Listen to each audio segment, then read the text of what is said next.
ఆరుగురు విశాఖ మత్స్యకారుల ఆచూకీ తెలియటం లేదు. గాలింపు చర్యలు ముగించడంతో మత్స్యకారుల కుటుంబాల్లో ఆందోళన నెలకొంది. కడచూపు కూడా దక్కలేదని కుటుంబ సభ్యులు ఆవేదన వ్యక్తం చేస్తున్నారు.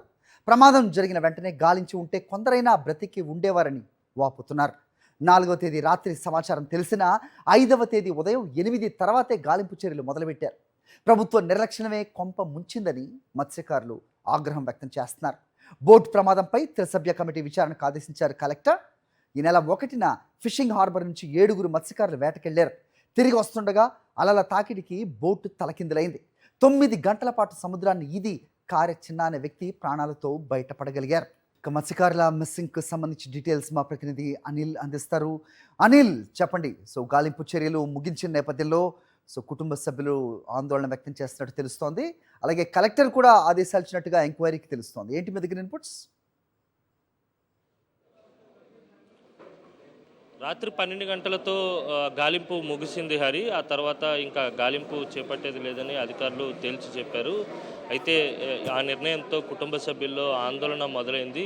ఫిషింగ్ హార్బర్లోని యూనియన్ కార్యాలయానికి మత్స్యకార బాధిత కుటుంబాలన్నీ కూడా చేరుకుంటున్నటువంటి నేపథ్యం కనిపిస్తుంది. మనం విజువల్స్లో చూడొచ్చు. గడిచిన 2-3 రోజులుగా తమ వారి ఆచూకీ తెలియక ఇక్కడే ఉండి తల్లడిల్లిపోతున్నటువంటి సందర్భం నెలకొంది. ముఖ్యంగా 4వ తేదీన రాత్రే బోటు ప్రమాదం జరిగినట్టు సమాచారం వచ్చినప్పటికీ వెంటనే సహాయక చర్యలు చేపట్టలేదు, గాలింపు చేపట్టలేదు. అందుకే తమ వారి ఆచూకీ తెలియలేదని చెప్పి మత్స్యకార కుటుంబాలు ఆరోపిస్తున్నాయి. ప్రభుత్వం అధికారులు అత్యంత నిర్లక్ష్యంగా వ్యవహరించారని చెప్పి పూర్తిగా దుమ్మెత్తిపోస్తున్నటువంటి నేపథ్యం కనిపిస్తుంది. మనతో పాటు కొంతమంది మత్స్యకారులు ఉన్నారు, మాట్లాడదాం.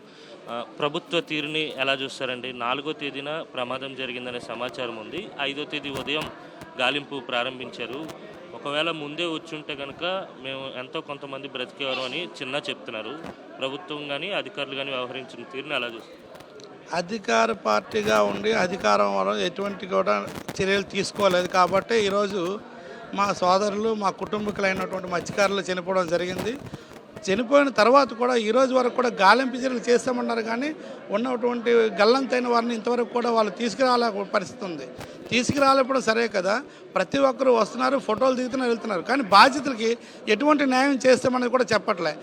ఈరోజు నిన్నటి వరకు వచ్చి నిన్నటికి 5వ రోజు జరుగుతుంది. నిన్న వచ్చి ప్రభుత్వం నుంచి కమిషనర్ వచ్చి, ఒక డీజీపీ గారు వచ్చి అనేకమైన అబద్ధాల మాటలు చెప్పేళ్ళారు. నిన్న క్లియర్గా వాళ్ళు చెప్పిందంటే ప్రజలు, కుటుంబ సభ్యుల సమక్షంలో, గల్లంతైనటువంటి బాధ్యతల సమక్షంలో చెప్పారు. ఏం చెప్పారంటే ప్రధానంగా మీరు ఊహించిన దానికంటే ఎక్కువ ఎక్స్గ్రేషన్ ఇస్తాం, మీ పిల్లల్ని ఆదుకుంటాం అని చెప్పారు. చెప్పి 5 నిమిషాలు కూడా అవ్వలేదు, వెంటనే మంత్రి అచ్చెన్నాయుడు గారు క్లియర్గా ప్రకటించారు 10 లక్షలు అని చెప్పి. అది ఎంతవరకు నయం? మీ ఇంట్లో ఒక బర్త్డే జరిగితే కోట్లు ఖర్చు పెడతారు, మత్స్యకారుడు కుటుంబం అంతకంటే చీపా. రోడ్ల మీద ప్రమాదం జరిగితే 25 లక్షలు 30 లక్షలు ప్రకటిస్తారు. ఒక కార్మిక నాయకుడు చనిపోతే 30 లక్షలు ప్రకటిస్తారు. ఒక స్టీల్ ప్లాంట్, ఎల్జీ పాలిమర్స్లో కోటి రూపాయలు ప్రకటిస్తారు. అంటే మత్స్యకారుల జీవితానికి అంత మీరు చులకనగా చూస్తున్నారా? ఏంటి పరిస్థితి? ఈరోజు ఓట్లు కావాలంటే మత్స్యకారులు కావాలి. ఓట్లు ముందు మేనిఫెస్టోలో మత్స్యకారులకి అది చేస్తాం, మీ బంగారు బాటను చేస్తామని చెప్పి యాడ్లకు ఖర్చు పెట్టిన డబ్బులు కూడా బాధ్యతలకు ఇవ్వట్లేదు. లక్షల కోట్ల రూపాయలు, వేల కోట్ల రూపాయలు యాడ్లకే పెడుతున్నారు. ఈరోజు మేము కనీసం ఒక బాధ్యులకి అతి తక్కువగా 50 లక్షల రూపాయలు ఎక్స్గ్రేషన్ అడుగుతుంటే ఈరోజు వరకు ప్రకటించకుండా రాత్రి రాజకీయాలు చేసి ఎవరికి ఇక్కడ రానివ్వకుండా ప్రకటించడం ఎంతవరకు కరెక్టు? నిజంగా మీ ప్రభుత్వ ఉద్యోగం కదా, అతను కూడా ఒక ఐఏఎస్ కదా, రామశంకర్ నాయక్ గారు స్పెషల్ కమిషనర్ కదా. రాత్రి క్లియర్గా చెప్పారు, మేము 3 మ్యాన్ కమిటీ వేసాం, అది అయిన తర్వాతే కానీ మీకు ప్రకటన చేయమని. ఇతను వెళ్ళి 2 నిమిషాలు ఇక్కడ నుంచి గేట్ బయటకు కూడా వెళ్ళదు ఫిషింగ్ హార్బర్ నుంచి. వెంటనే మంత్రి గారు ప్రకటించారు. అది రాజకీయం కాదు. అది ఇలాంటి దరిద్రమైన రాజకీయాలు చేసే వాళ్ళకి మేము ఎట్టి పరిస్థితుల్లో చోటేవో మీరు గుర్తుంచుకోండి. ఆంధ్రప్రదేశ్లో 50 లక్షల పైచలకు మేము మత్స్యకారులు ఉన్నాం, మీకు ఖచ్చితంగా బుద్ధి చెప్తాం. అది కాక ఇంతమంది గల్లంతైతే మత్స్యశాఖ మంత్రి ఈరోజు వరకు ఇక్కడ పరామర్శించడం కూడా రాలే. నీకు భయం ఏంటి? మేమే గెలిపించాం, మాకు ఆదుకోలేనప్పుడు నీకెందుకు పదవి? వెంటనే రాజీనామా చేయాలి. అదే కాకుండా ఈ ప్రభుత్వంలో మత్స్యశాఖ అంటే మత్స్యకారులుగా ఎమ్మెల్యేలు, మంత్రులు ఉన్నారు. వాళ్ళు కూడా ఈరోజు సిగ్గుందా? నిజంగా మత్స్యకారుడిగా మీరు పుట్టుంటే ఈరోజు ఇంత ప్రమాదం జరిగినప్పుడు ఖచ్చితంగా వచ్చి పరామర్శించాలి. మీకేంటి ఆ భయం? మీ సొంత డబ్బులు ఇచ్చైనా వాళ్ళకి ఆదుకోవాలి, కనీసం మంచినీరు ఇవ్వట్లేదు. ఈరోజు ఎవరైతే మా గల్లంతైనటువంటి ఒక మహిళ గర్భిణి ఈరోజు హాస్పిటల్ పరిస్థితులు ఉంది, 4 రోజులు ఏడ్ చేర్చి. మీ పరిస్థితులు ఏంటి? మీ కుటుంబంలో జరిగితే అలాగే ఉంటారా? ఒక మహిళ చూస్తే చిన్న పిల్లలు, ఆ పిల్లల పరిస్థితి అండి, వాళ్ళ భవిష్యత్తు అండి. చెప్పకుండా పేపర్ స్టేట్మెంట్లు ఇస్తే ఎటువంటి జరగదు.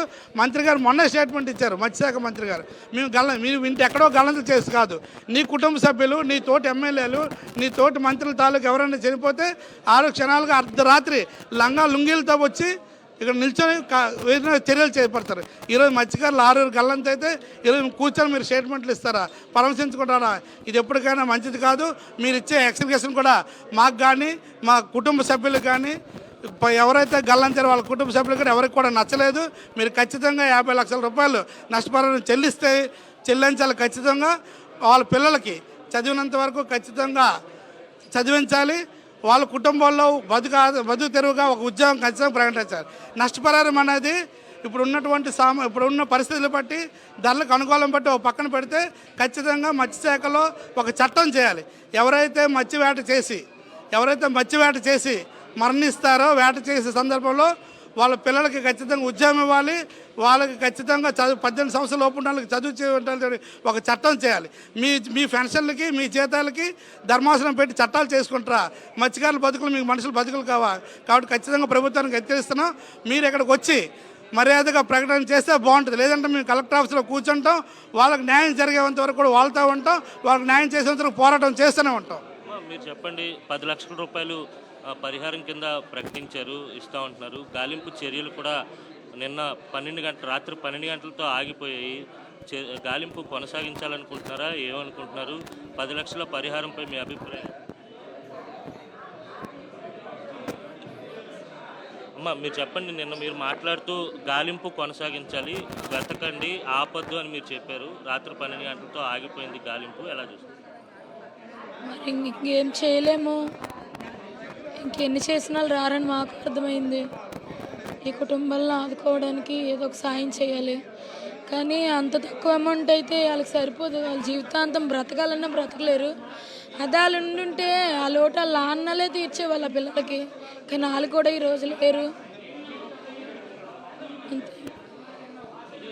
మొత్తం మీద పరిహారం పెంచాలి, అలాగే బాధిత కుటుంబాలను ఆదుకోవాలని చెప్పి ఇక్కడ ఉన్నటువంటి మత్స్యకారులంతా కూడా డిమాండ్ చేస్తున్నారు. తోటి మత్స్యకార కుటుంబ సభ్యులంతా కూడా ఇక్కడికి వస్తున్నటువంటి పరిస్థితి ఉంది. రాత్రి 12 గంటలతో గాలింపు చర్యలు కూడా పూర్తిగా ముగించేశారు. ఇక్కడికి వచ్చినటువంటి మంత్రులు కానీ, ప్రభుత్వ పెద్దలు కానీ పూర్తిగా పరిహారాన్ని పెంచే విధంగా, ఆ కుటుంబాలను ఆదుకునే విధంగా ప్రకటన చేయాలి. లేని పక్షంలో కలెక్టరేట్కి వెళ్ళి తేల్చుకుంటామని చెప్పి ఇక్కడ ఉన్నటువంటి మత్స్యకారులు చెప్తున్నారు. Over to studio, Hari. మరిన్ని అప్డేట్స్ కోసం ఛానల్ను సబ్స్క్రైబ్ చేయండి. నోటిఫికేషన్స్ కోసం బెల్ ఐకాన్ పై క్లిక్ చేయండి.